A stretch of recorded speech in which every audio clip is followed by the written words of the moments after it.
Alright, yuk jangan lupa simak sampai akhir. Nanti kita akan ada latihan soal-soal yang seru dan juga ada bonus soal yang bisa kalian kerjakan di rumah ya. Let's go.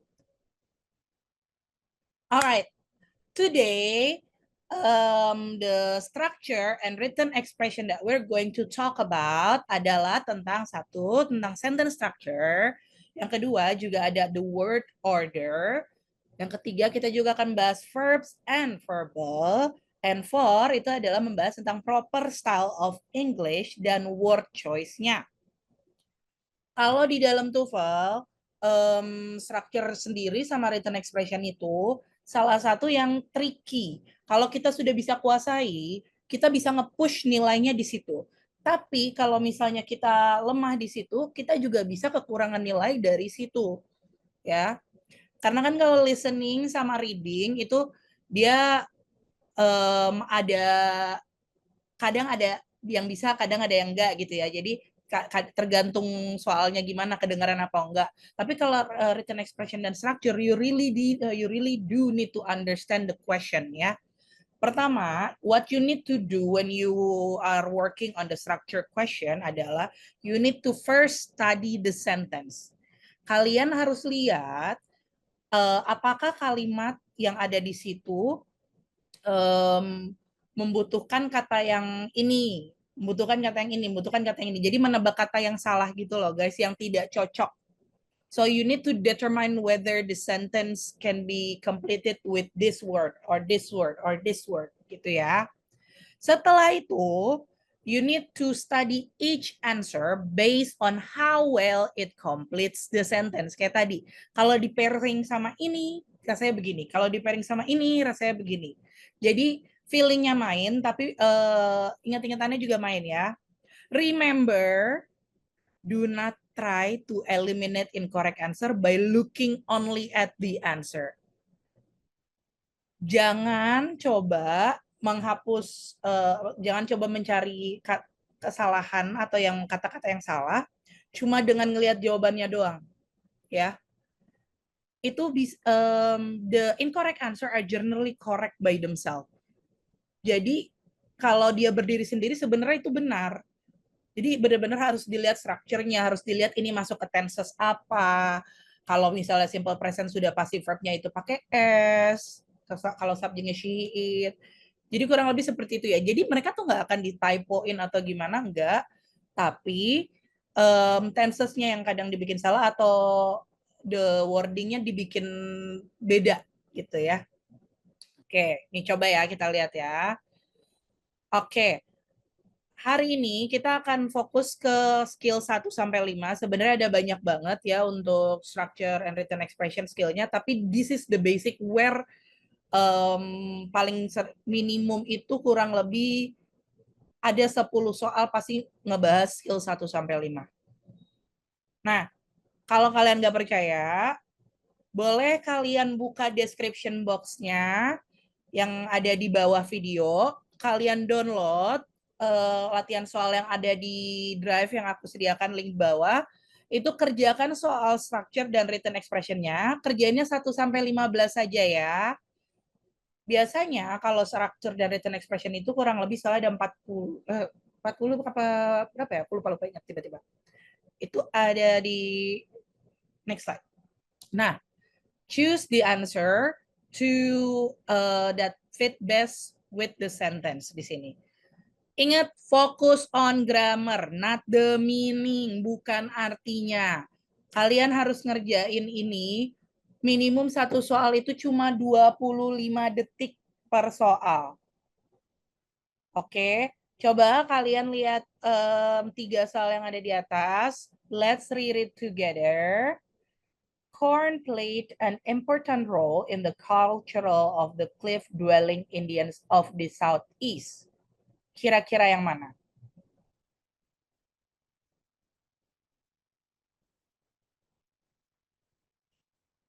Oke, sudah ditulis jawabannya. Nanti aku kasih tahu ya.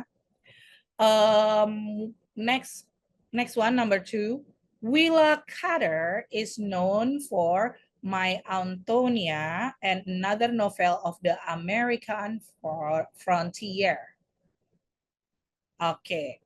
Third one.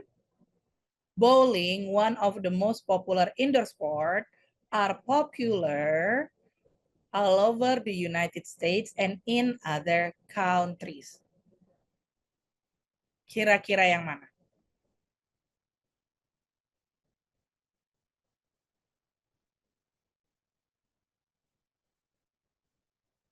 Okay. Number one. Corn played an important role. An important role, correct. Kenapa? Karena ini pakai huruf vokal ya, jadi boleh. An important role in the cultural of the cliff-dwelling Indians of the Southeast. Nah, the correct answer, the wrong answer in here adalah si cultural ini. Kenapa? Harusnya culture. Harusnya dia sebagai noun, bukan sebagai adjective. Cultural itu adjective. Kalau mau dipasangkan dengan of dan the, biasanya itu harus noun, bukan adjective. Ya, kata kuncinya ada di the dan of. Di sininya harus noun. Cultural itu adjective. Culture is noun. Ya. Next one. Willa Cather is known for My Antonia and another novel of the American frontier. Okay. The wrong one is this one. Kenapa? Harusnya other novels. Karena di sini plural. Another itu berarti yang lainnya cuma satu. Ya. Okay. Next one we have bowling, one of the most popular indoor sport, are popular all over the United States and in other countries. Di sini udah kelihatan banget ya, gampang banget. Bowling ada berapa? Satu, Miss. Nah, di sini juga disebutin one of, satu di antara. Kenapa ini pakai are? Are itu untuk plural, ya. Beberapa detik tadi aku ngerjain. Pokoknya maksimum 25 detik ya. Ingat, sentence with one clause. Some sentence in English itu cuma punya satu verb dan cuma punya satu subject. It's very important for you to find the subject and verb in these sentences. Jadi temuin dulu subjeknya mana, verbnya mana. Ya, yang subjek itu adalah yang melakukan aksinya siapa, orang yang melakukan action. Verb itu adalah aksi yang dilakukan. Kerjaannya apa? Ya. Miss Susan is talking. Berarti subjeknya Miss Susan, talking is the action or the verb. Ya. To find the subject and the verb in some sentence, it's easy. Pokoknya cari siapa yang melakukan dan apa yang dilakukan. However, certain structure such as object or preposition, ya kalau udah ada objeknya, ada prepositionnya, ada positifnya, ada participalnya, itu bisa bikin bingung. Makanya, an object of the preposition or an appositive can be mistaken for a subject, while a participle can be mistaken for a verb. Jadi, yang harus dilakukan adalah be sure the sentence has a subject and a verb. Kedua, be careful of objects preposition and appositive when you are looking for the subject. Be careful of present participle and past participle pada saat nyari verb. Okay. Now, next one. Yang tadi ya, subject dan verb. Example 1. This time was backed up for miles on the freeway. Kira-kira ya jawabannya adalah yesterday was backed up for miles on the freeway. In the morning was backed up for miles on the freeway. Traffic was backed up for miles in the freeway. Atau cars was backed up for miles on the freeway.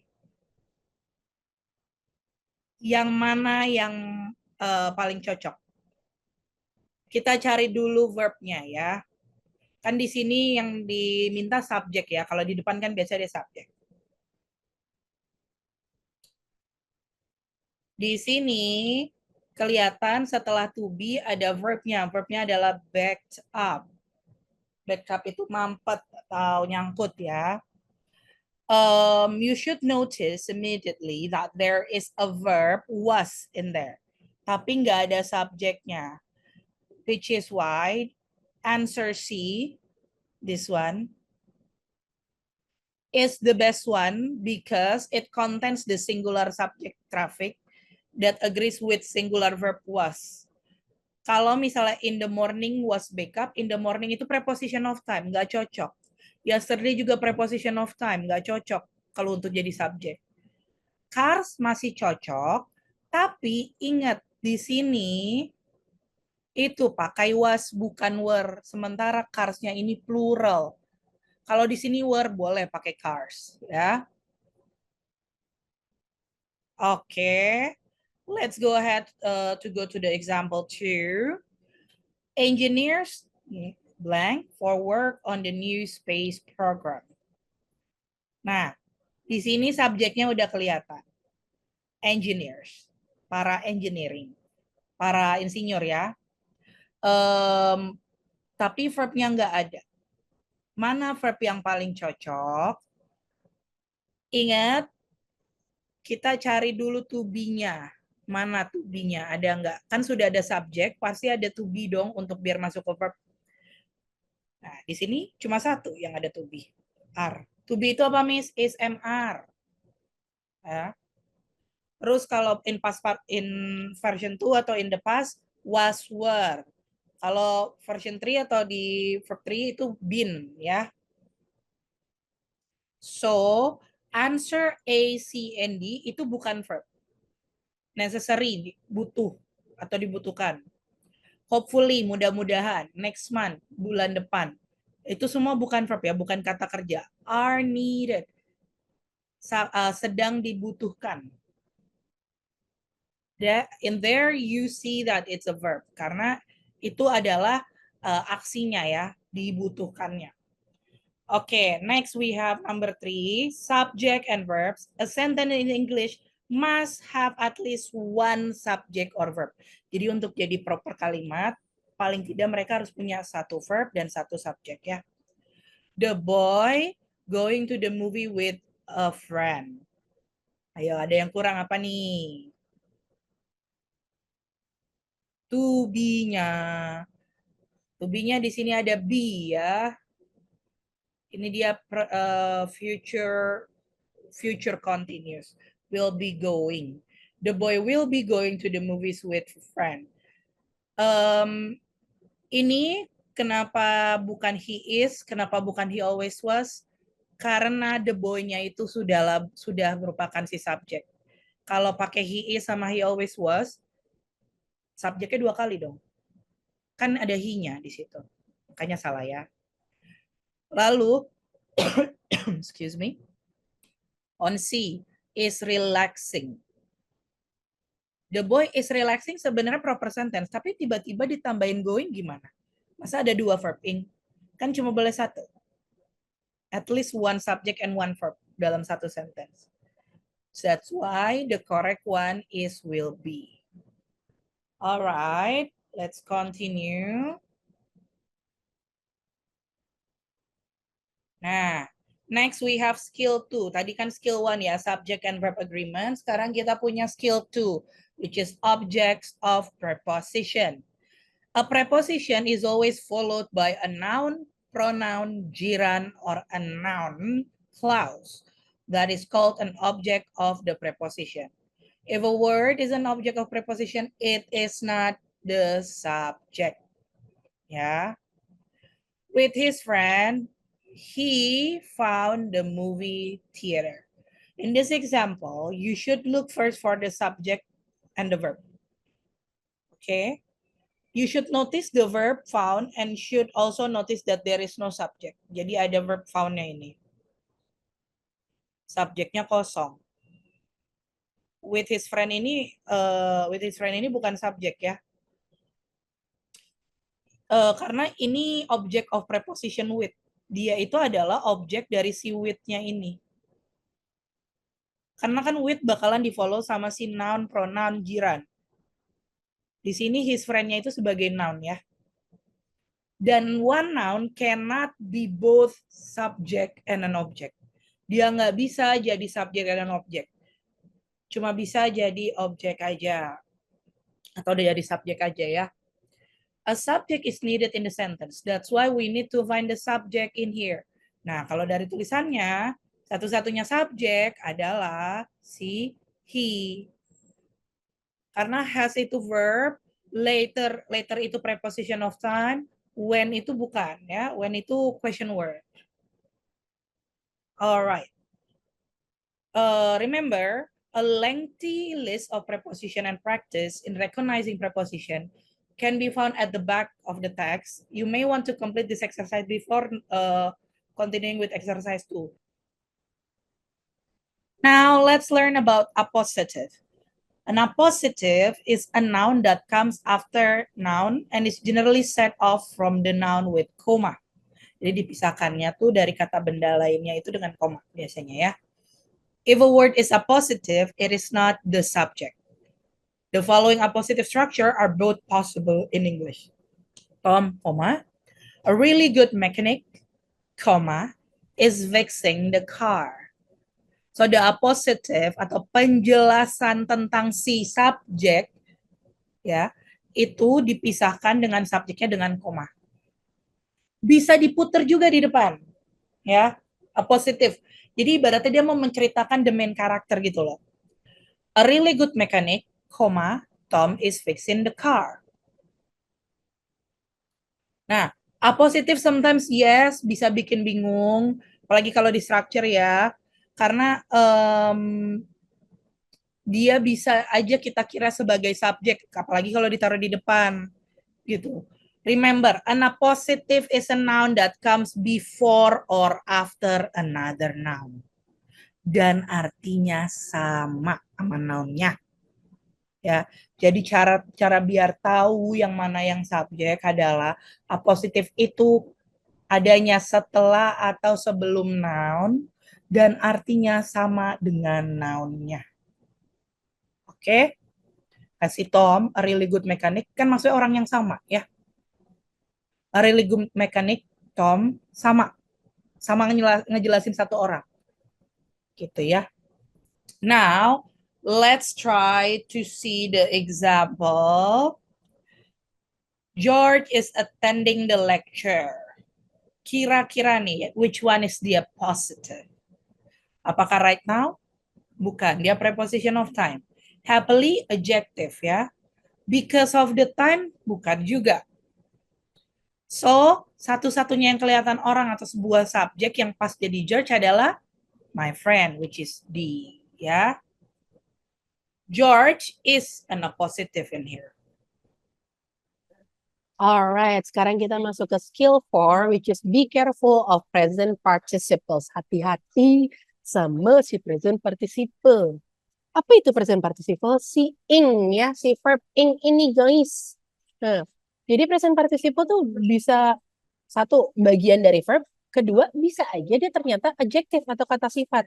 Nah, makanya hati-hati. Cara ngebedainnya adalah it's part of the verb when it's accompanied by some form of the verb to be. Jadi kalau dia pakai to be di depan present participle, ada is, am, are, was, atau been, itu dia present participle. Tapi kalau nggak ada, dia adalah adjective or jiran. Contoh, number 1, the boy is standing in the corner. Anak yang sedang berdiri di ujung di pojokan. Tapi kalau the boy standing in the corner was naughty, di sini cuma sebagai adjective si standingnya ya. Oke, nah a present participle is the ing form of the verb. Bisa kayak talking, playing. Biasanya kalau di twofold structure ini, a present participle bisa bikin bingung karena ya itu tadi bisa jadi adjective, bisa jadi verb. Kalau pokoknya cara paling gampang adalah kalian lihat dulu ada to be atau enggak di depannya. Kalau dia ada to be, udah dia pasti verb. Kalau dia tidak ada to be, dia adalah adjective. Gitu ya. Dia hanya menjelaskan si objek. Oke. Nah, sekarang coba kita fokus ke latihan di sini ya. The child blank playing in the yard is my son. Kira-kira nih, jawabannya yang mana? Kalau kamu ngelihat cuma di depan sentence-nya doang, kita mikirnya child-nya itu sebagai subjek ya. Sebagai subjek, dan playing itu sebagai verb. Makanya kita pasti mikirnya, oh, pakaiin to be gitu ya. Makanya kita pakainya is, which is be. Nah, atau mungkin kita pakainya D, which is was. Biar verbnya komplit. Tapi dua-duanya salah, guys. Tahu nggak kenapa? Karena di belakang sudah ada is my son. Nah, jadi dia sudah ada to be tuh di belakangnya. Berarti di depan nggak usah putu to be lagi. Berarti main verbnya itu adalah yang ini. Oh, berarti functionnya as apa? Adjective. Terus yang mana dong yang paling cocok? Kalau he kan subjek, berarti salah. Berarti jawaban yang paling benar adalah now. The child now playing in the yard is my son. Anak yang sekarang sedang main di halaman adalah anakku. Gitu. Jadi kalian juga harus memperhatikan konteksnya ya. Kalau to be-nya udah keluar dalam kalimat, berarti kalimat sebelum to be itu adalah subjek. Seperti yang kita sudah pelajari sebelumnya ya. Next one, we have a past participle. A past participle often ends in ed, but there are also many irregular past participle for many verbs, including the ed verbs, and the simple past and the past participle are the same and can sometimes bisa bikin bingung ya. The ed form atau the past form of the verb can be one, the simple past, or the past participle of the verb themselves. Or they can also be an adjective. Contohnya, one, she painted this picture. Dia telah melukis gambar ini. Dia melukis gambar ini. Number two, she has painted this picture. Dia telah melukis gambar ini. This picture painted by Karen is now in a museum. Gambar yang dilukis oleh Karen sekarang ada di museum. Oke, next one.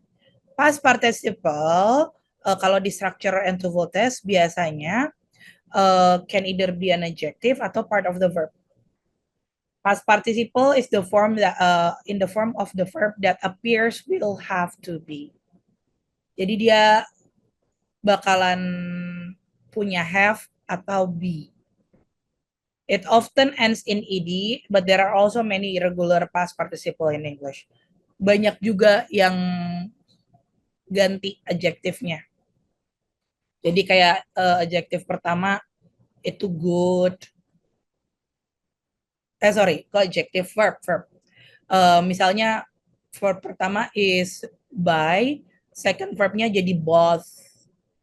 Itu berubah, itu namanya irregular verb ya.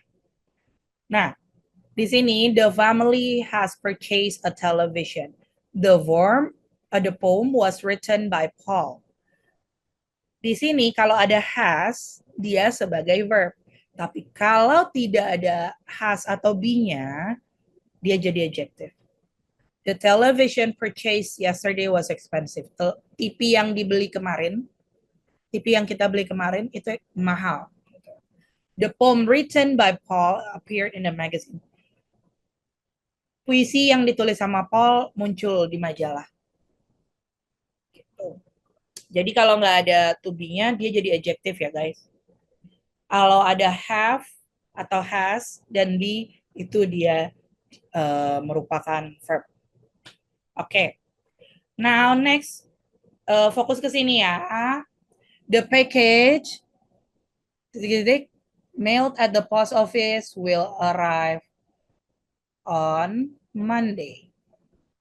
Okay, in this example, if you only look at the first few words of the sentence, it appears that the package is the subject and mailed is either a complete verb or past participle ya. Nah, tapi kalau kita teliti lagi, kita bisa lihat the verb will arrive. Di sini melt itu jatuhnya jadi adjective. Kenapa? Karena dia itu bukan main verb. Main verbnya adalah si will arrive. Jadi meltnya itu, ingat tadi subject verb agreement, paling tidak kan ada satu subject dan ada satu verb. Kalau verbnya di belakang will arrive, berarti subjeknya itu di depan, ya. Nah, berarti subjeknya sebenarnya the package. Lalu melt di sini berarti sebagai adjective. Kalau sebagai adjective berarti jangan dipasangkan dengan to be. Nggak boleh pakai have, nggak boleh pakai were, karena itu to be. Terus the package the male itu aneh. Kenapa? Karena them itu objective pronoun. Tidak nyambung di sini. Sementara package male, the packages and then titik-titik male itu sudah merupakan sebuah objek. Masa ditambahin objective pronoun lagi? Kan aneh ya, double. Berarti sisanya adalah just. The packages just mailed at the post office will arrive Monday. Gitu ya. Alright, let's continue. Next, we have a sentence with multiple clauses. Many sentences in English have more than one clause. Clause itu apa? Clause is a group of word containing a subject and a verb. Gabungan dari kata-kata yang memiliki subjek dan verb. Whenever you find a sentence in the TOEFL test with more than one clause, you need to make sure dulu, every subject has a verb and every verb has a subject. Jadi itu tiap verbnya punya subjek, tiap subjek punya verb ya. Next, you need to check that the various clauses in the sentence are correctly joined. Bener nggak gabungannya? Ya. There are various way to join clauses in English, tapi biasanya ada patternnya, ada polanya yang sering muncul di TOEFL. Nah, kalian harus membuat diri kalian familiar dengan pattern-pattern ini atau pola-pola ini ya.